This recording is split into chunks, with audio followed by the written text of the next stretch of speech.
Welcome to VNN for the next part of our discussion series with Ambassador Praveen Verma. And today, I think we'll be discussing the China issue. I mean, that's the main thing on all news channels and in India. It is taking precedence over the coronavirus, and so that's also China again. Welcome to VNN, Praveen. Hi Bala, thank you very much once again for inviting me on these discussions. Yes, I do agree that China is in the forefront of the news. It's worldwide, and recently here in Canada also we saw our friend, the lady from Huawei, being sort of Hey, booked now in as a eligible for the extradition because they say it's a crime in both the countries. Might be it's a bit twisted, but then she has to go through the extradition treaty and and process. and China is Coming now back warning. to India. Pardon? China is warning Canada. Yeah. Threatening Canada that there will be repercussions, and so we'll see what happens. Yeah. That's the Chinese impact on Canada as of today and Yeah. today happening today. Now coming back to India, of course, there has Now, been sort of sustained incursions on the line of actual control over here in both in Ladakh area and in Sikkim area.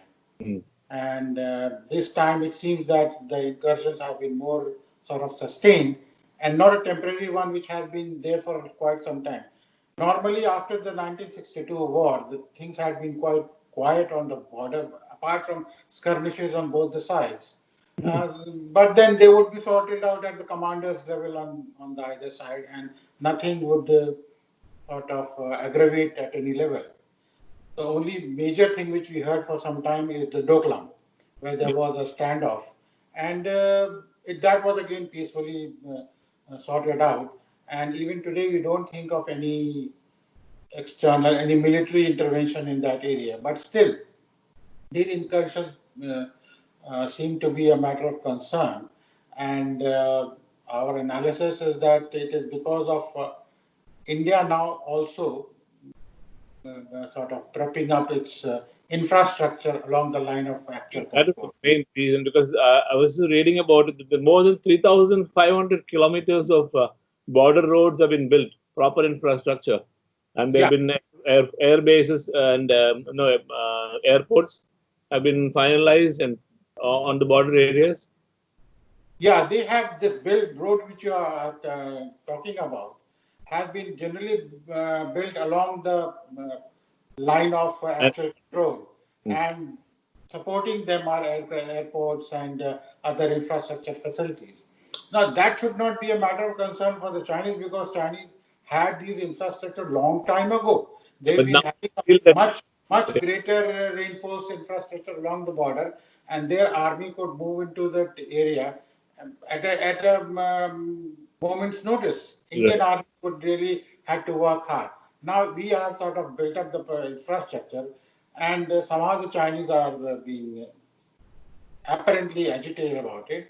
But one would think a bit more deeper because this is a time when the pandemic issue has also come up, and Chinese are generally pressure is. pressurized from all over the world, and they have to sort of make their position also a little bit more assertive. They had started with a very aggressive diplomatic offensive, calling them the victims. But I think some sort of backtracking has been done, and in the World Health Assembly, they have accepted a watered down version of the resolution by accepting an investigation by WHO after the COVID thing is over. They were able to still uh, keep off Taiwan out of the WHO. But despite of these relaxations by the Chinese, they have a position to protect, and then uh, they have to sort of appear to be strong at least. So this could be seen as a type of posturing by the Chinese also to sort of keep India into check, both in terms of the bilateral relations which India has with them, and secondly, India's position where it would sit if the world unites to pressurize them on this pandemic issue. Economy and if India gets a benefit out of this, isn't it? But And if India benefits from this economically from China, yeah, from China, yeah, that is the secondary. The Chinese first interest would be that nothing goes out from there. None of the supply chain yeah. the equipments, manufacturing units go out of China. But then India would be standing on the sidelines, waiting for something to come into the lap. Now, China would be there to see that this does not happen, and they have been working very hard. Although there have been many industries coming out of China on the Mhm. supply chain sector, but then they have not come to India. A very small fraction have come Yeah. to India. It has gone mostly to Taiwan, Korea, Vietnam, and all these countries, which is again in Southeast Asia. Yes. What about the POK factor? I mean, India has been talking about taking back the POK and about redrawing the maps and Weather Bureau reports. So is this sort of upsetting China because they have this CPEC corridor through POK? That's also one I indication of think pressurizing. China would not bother about POK because POK again is a posturing by the Indian side also. POK anyway seems to be a very distant future. Of course, the CPEC, the border, the economic corridor, Chinese knowingly that they are crossing the POK, which is a disputed territory anyway. So even if India makes a claim for POK, it was a disputed territory even before. So China has gone ahead with the economic corridor, despite of the fact that POK had been a disputed territory. So I don't think POK assertion by us is would be a sort of an issue for the Chinese at this stage. How do you think this will end, this standoff? It will end like Doklam. My feeling is both sides will be firm. But because at least from India's side, what I'm hearing from various announcements by our army personnel and our analysts Cabinet and the meeting, yeah. ministry also, that India is not going to back out from these. So that is from our side.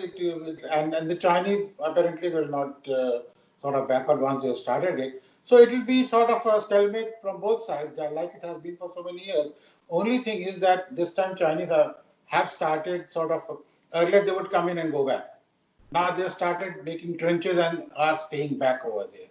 So in the long term standoff also, the Chinese might have a little bit of gain rather than the Indian side. And do you think India will allow that? Well, you see, it is if they do it within the line of actual control in the Indian side, then India might have a legitimate reason to complain. But if they are doing on the other side, there is no reason to complain. Secondly, as you recall, this area, the Ladakh Akshay Chain area, is a totally inhabitable land. Nothing there. Whatever is there only for military reasons. And if there are no military gains, there is no reason to put your people at a risk and at that high altitude with no particular purpose. So I don't think it would be a problem for India, but then it will have to be seen by Indian military strategists as to how it has to pan out in the future. And then Where if is they do it, then we might also try to do something. But the immediate military confrontation, I don't think is in the offing. and this Manasarovar issue that doesn't affect this conflict, eh? This sort of the standoff. The standoffs have been continuing between India and China for a long time. The Mansarovar has been continuing all through times. Our trade has been continuing. So they are parallels. There has been no disruption in trade. There has been no disruption in Mansarovar. There has been no disruption in our bilateral talks. So these are parallels will keep on going, and then we'll sort of pan out as to how it comes out in the future.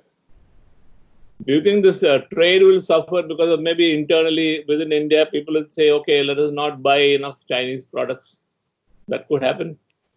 It has happened. A small fraction of traders, I'm told, have stopped buying from China. very minuscule. But then, to what extent, unless and until there is an organized, concerted sort of blockade by, they cannot be under the world trade regulations, they cannot do a national ban or something. But this has to be done by a uh, sort of a group of traders who don't import, and I don't see a possibility of that sort of thing happening in India. We will still continue to have a big trade deficit with China.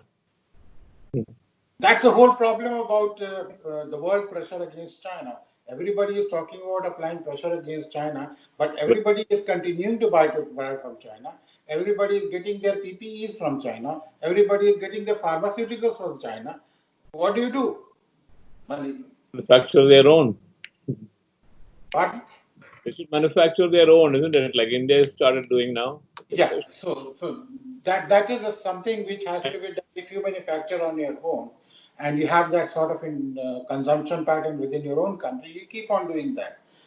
But businessmen are businessmen. Nowadays, you don't do manufacturing based on your politics. But the businessman sees where he is getting things cheaper. And if he manufactures at home, whereas it's available from China cheaper, given the same quality and the quantities and all, then if you are a businessman, you will import it from China. That's the whole issue. The Chinese have been able to supply to the market things which are reasonably well built up and reasonably priced.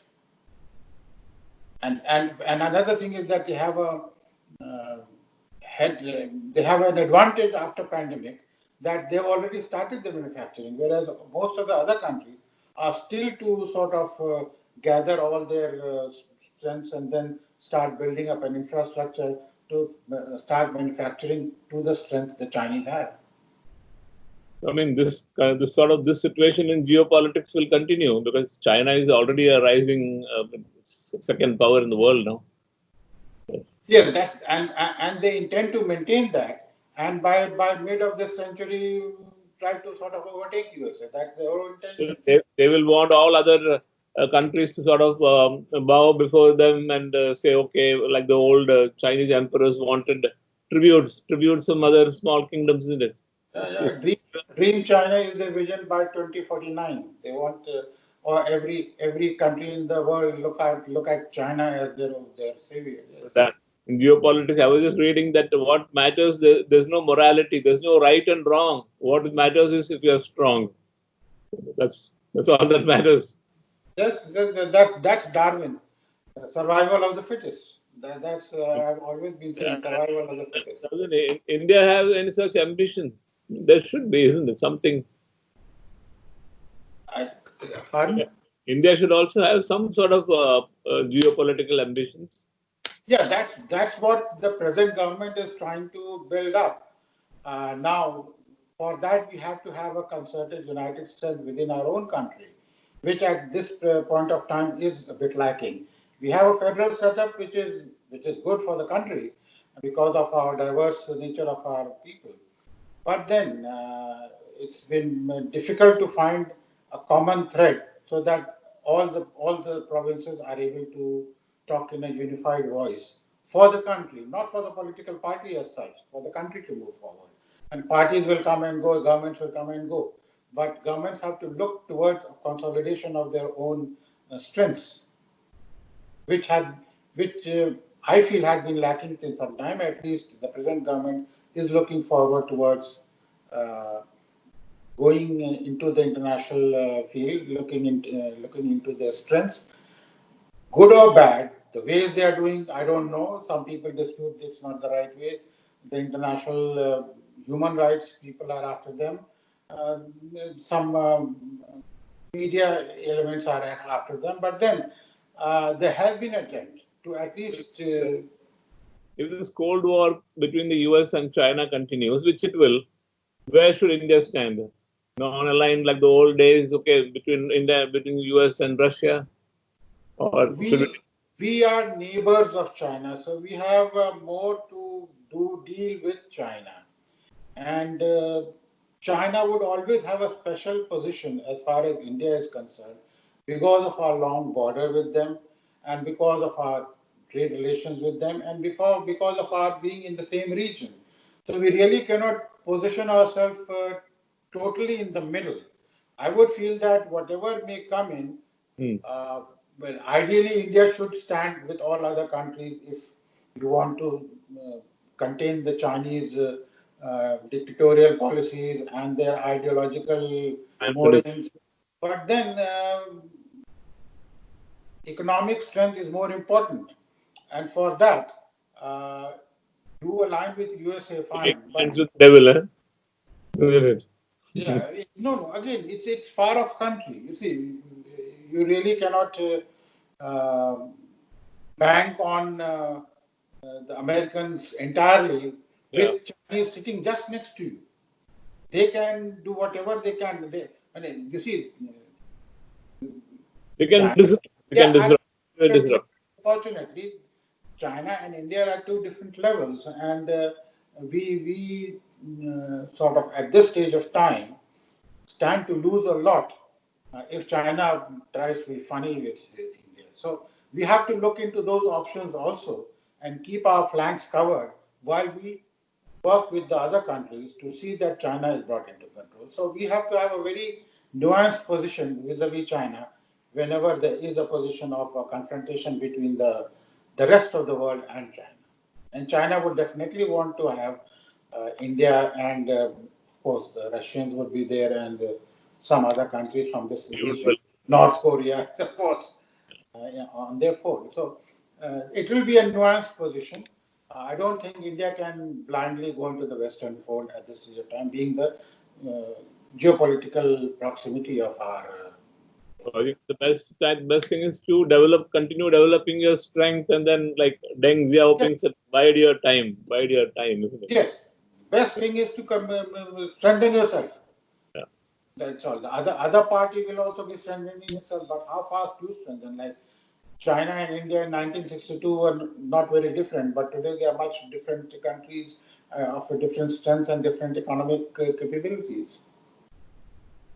Coming to COVID-19, what's the new thing in India, in Canada, in the world? 100,000 deaths. That's what the US figure says today. More than over 100,000.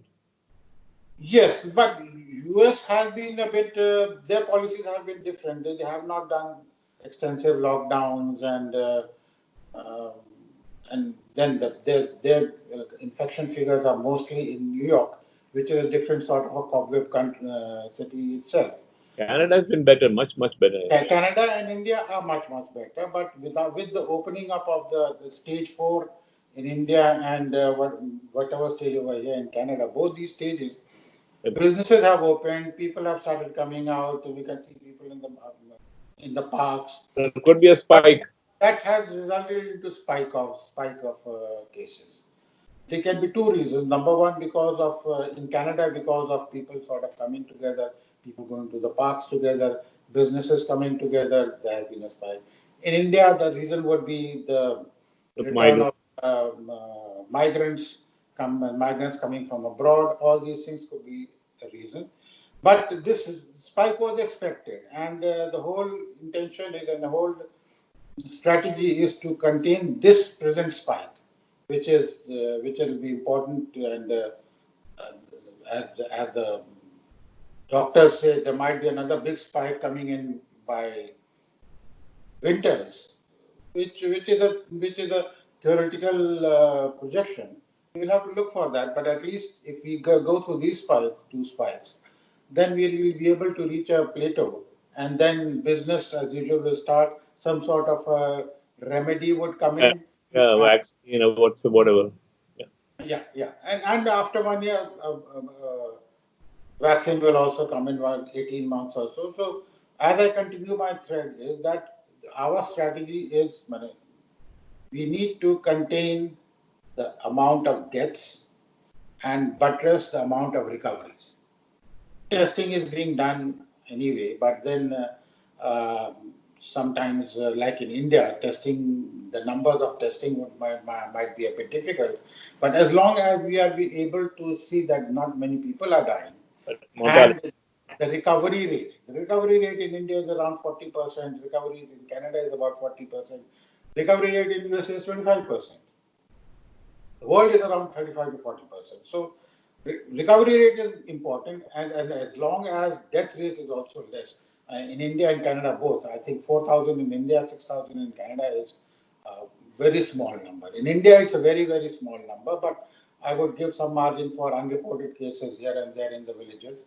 But still, it is a commendable task to keep the deaths away from the elections. Anyway, thank you, Praveen. And I think we had an interesting discussion about this China standoff. We'll meet again next week, and then see how things develop this week, and then take up the topics as it comes along. Yeah. Sure. Thank you very much. Thanks. Yeah. Thanks. Thank you. Bye bye. Thank you, and continue watching VNN. Thanks.